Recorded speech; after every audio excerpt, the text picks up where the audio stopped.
오늘 이제니까 본격적인 강의를 하기 전에요. 강의를 하기 전에 새해 아침을 이제 맞이했기 때문에 제가 인사말을 방금 전에 게시판에다가 커뮤니티에다가 올렸습니다.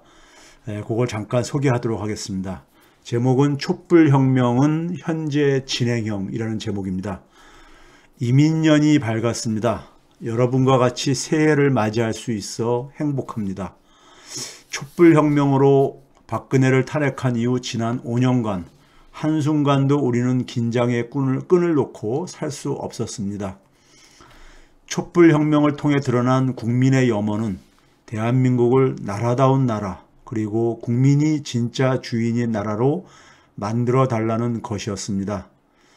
그렇지만 되돌아보면 지난 5년은 부패 카르텔과 촛불 시민 간 전쟁의 연속이었습니다. 부패 카르텔이 촛불혁명으로 들어선 문재인 정부를 지속적으로 공격하였음에도 불구하고 문재인 정부가 레임덕 없는 최초의 정부가 될 수 있는 것은 촛불혁명을 자초시키지 않으려는 촛불 시민의 헌신이 있었기 때문에 가능한 일이었습니다. 여러분에게, 촛불 시민 여러분에게 무한한 존경과 커다란 사랑의 마음을 보냅니다. 이제 지난 5년에 대한 간단히 해고와 더불어 우리가 현재 서 있는 곳이 어디이고 우리는 무엇을 해야만 하는지에 대한 제 생각을 새해 첫날 인사 말씀으로 대신하겠습니다. 첫째, 그들은 이 부패 카르텔을 말하는 것이죠.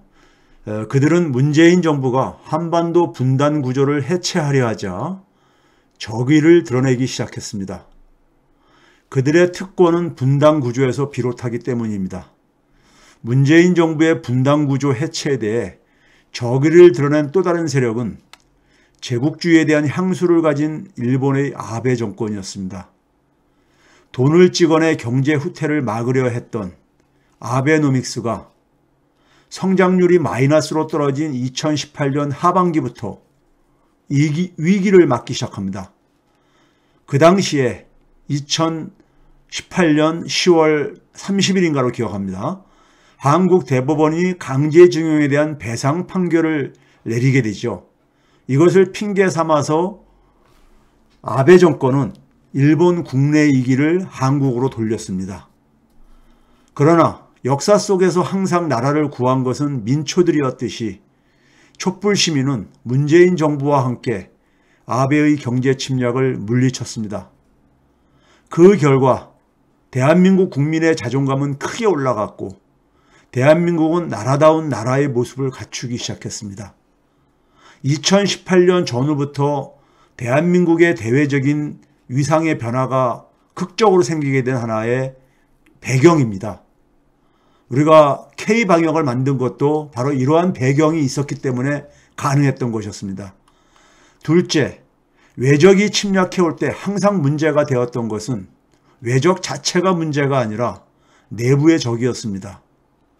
윤석열 정치검찰과 수구 언론이 손을 잡고 대통령의 인사권을 무력화시킨 이른바 조국 장관 제거 쿠데타였습니다. 촛불 시민은 검찰개혁의 촛불을 들었고 공수처 설치를 관철시켰습니다. 2019년 우리 그 겨울에 서초동과 여의도에서 촛불을 들었었죠. 불안을 느낀 야당과 정치검찰과 수구 언론 등은 공수처 무력화와 문재인 정부의 식물정부화 등을 위해 국회 장악을 시도하였지만 팬데믹 위기 상황 속에서도 촛불 시민은 힘을 합쳐 4.15 총선을 승리로 만들었고 고비를 넘겼습니다.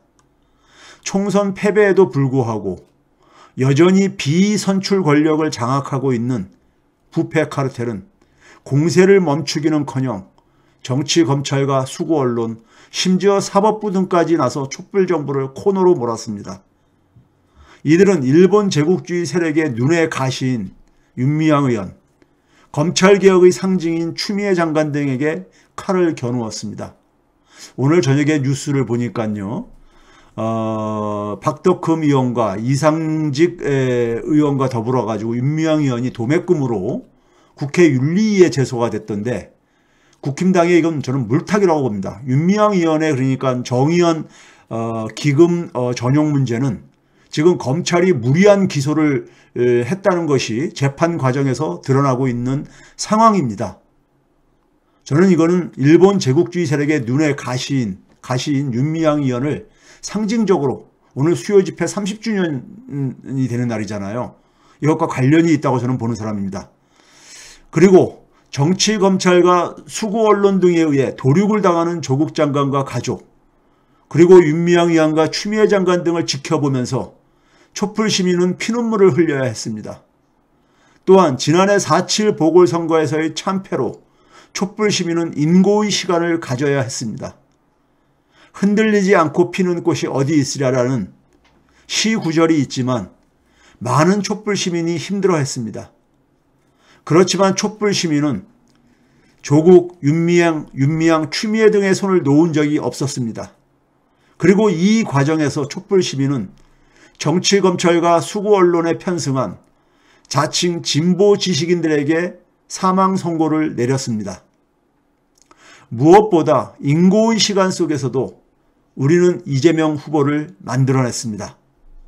그리고 반격의 시간을 만들고 있고 촛불혁명의 완성을 위해 다시 한번 촛불을 들고 있습니다. 이제 촛불혁명의 마지막 단계인 정치, 검찰과 수구 언론에게 사망 선고를 내리려 합니다. 야당의 정치력 실종으로 그 가능성이 커지고 있습니다. 대한민국 제1야당의 비극은 예고된 것이었습니다.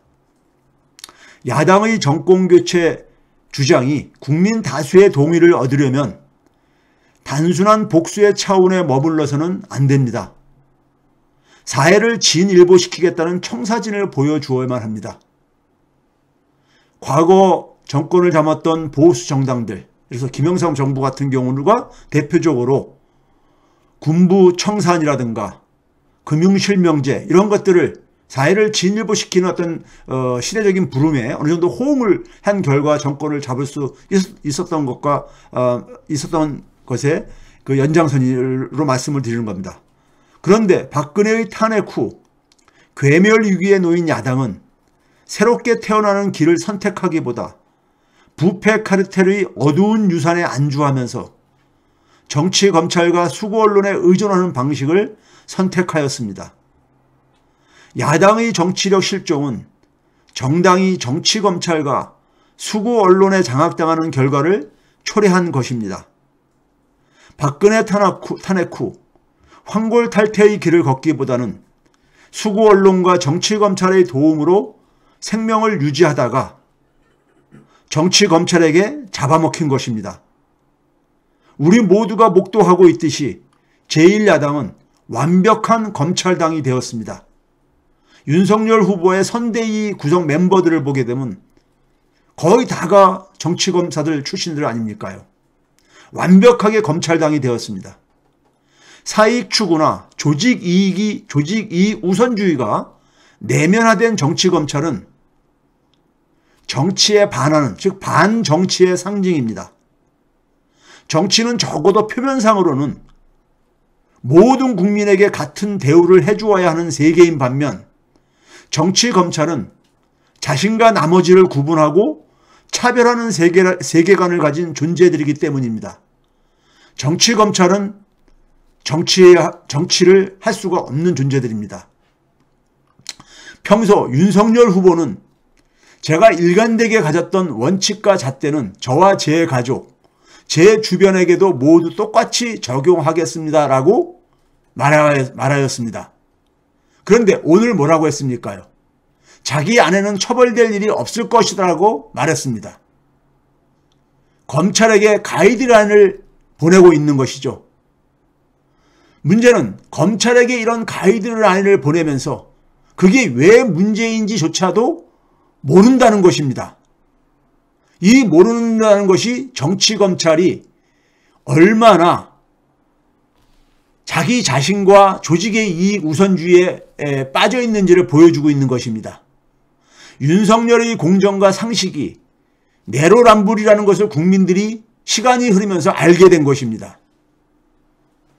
정치 검찰의 줄에 묶인 제1야당이 윤석열의 늪에 빠진 이유입니다. 줄을 끊기에는 너무 늦어버렸기에 대선 후 해체를 통해 새로 태어나는 길밖에 없을 것입니다. 즉 정치력을 복원을 해야 되는 겁니다. 정치 검찰에 끌려다니면서는 야당은 사실 미래가 저는 없다고 생각합니다. 언론의 모습을 잃고 선수가 되어 뛰고 있는 수구 언론 역시 지금으로서는 윤석열의 늪에서 나올 생각이 없는 듯 합니다. 이처럼 20대 대선은 이재명을 앞세운 여당과 야당의 싸움이 아니라 이재명을 앞세운 촛불 시민과 정치, 검찰 및 수구 언론과의 싸움입니다. 그동안 촛불 시민 모두가 언론사가 되어 싸워온 이유입니다. 수구 언론이 선수해서 언론의 자리로 돌아오지 않는 한 20대 대선은 제도권 언론에게 사망 선고를 내릴 것입니다. 우리가 여기까지 올 수 있었던 것은 촛불 시민이 서로 손을 놓지 않고 인고의 시간을 잘 넘겨주었기 때문입니다. 촛불혁명의 염원을 포기할 수 없었던 것입니다. 여러분이 너무 존경스럽고 자랑스럽습니다. 우리 모두 마지막 순간까지 긴장의 끈을 놓지 말고 20대 대선을 촛불혁명의 마지막 과제인 국민이 진짜 주인인 2기 촛불정부의 출발점으로 만듭시다. 지금까지 최백은의 이민년 새해 인사였습니다. 감사합니다.